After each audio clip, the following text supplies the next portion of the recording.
सही के बात बा। कोनो नायक और नायिका के बात बा। कहे का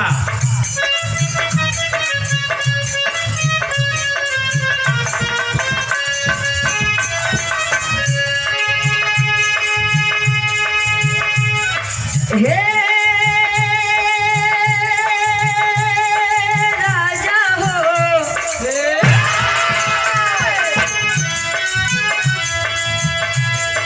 हे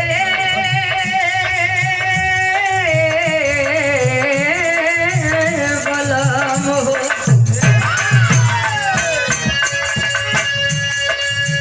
कैसे में आई कैसे में आई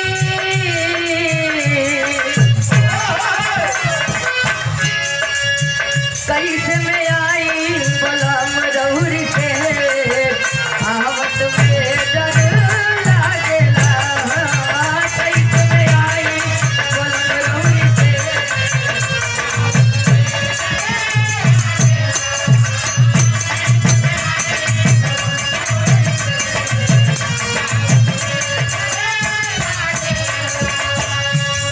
लागेला डर लागेला डर लागेला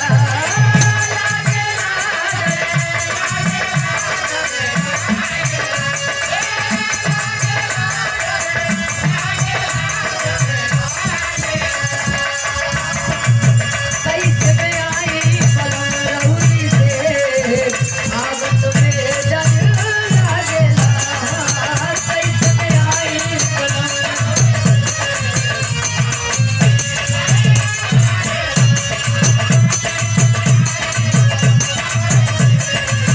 क्या बात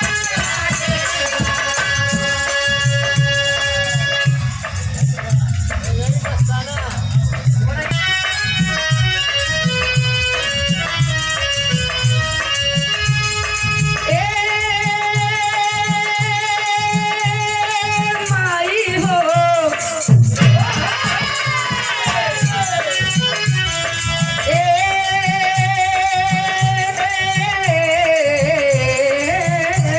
जननी हो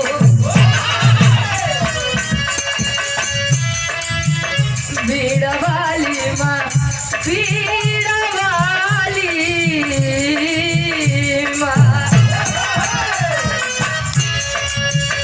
बीड़ा वाली महंसा पे हो के सवार बीड़ा वाली महंसा पे हो के सवार आज सभा में तेरा प्यार बीड़ा वाली महंसा पे हो के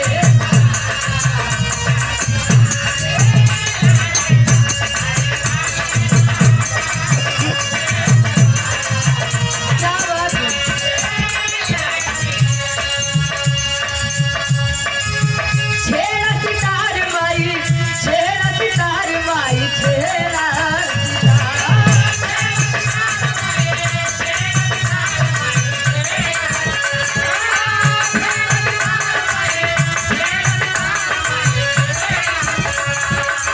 छेड़ा सितार माई छेड़ा सितार माई छेड़ा सितार बीड़ा वाली महंसा पे हो के सवार आज सभा में छेड़ा सितार बीड़ा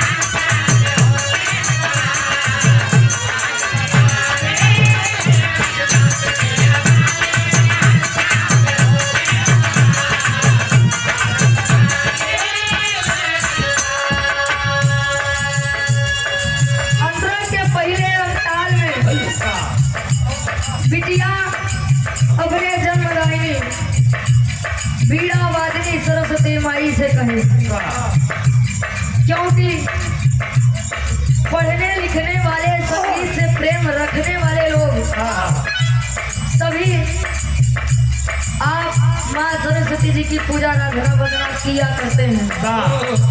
फरियाद करेगा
नहीं पता है, लेकिन याद के भरोसे गाई थी, बजाई थी। दुई शब्द चार मनाई के बीच में कही थी। आज हम महफिल में लाज बचाओ ये भवानी, जैसे हर जगह आई के लाज बचाओ। कहे का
बताई जाए, लेकिन महतारी ऐसा चीज होता है कि ओकर वखार न कहो क्यों कहीं पाए रहा।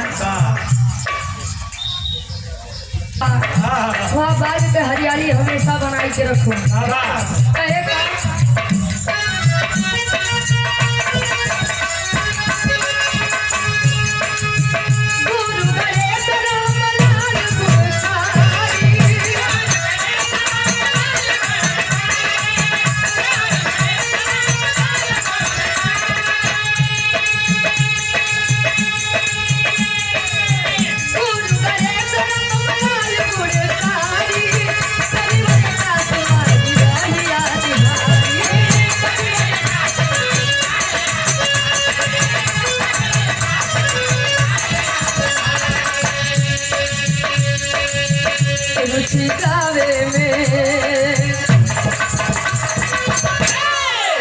सरुचि का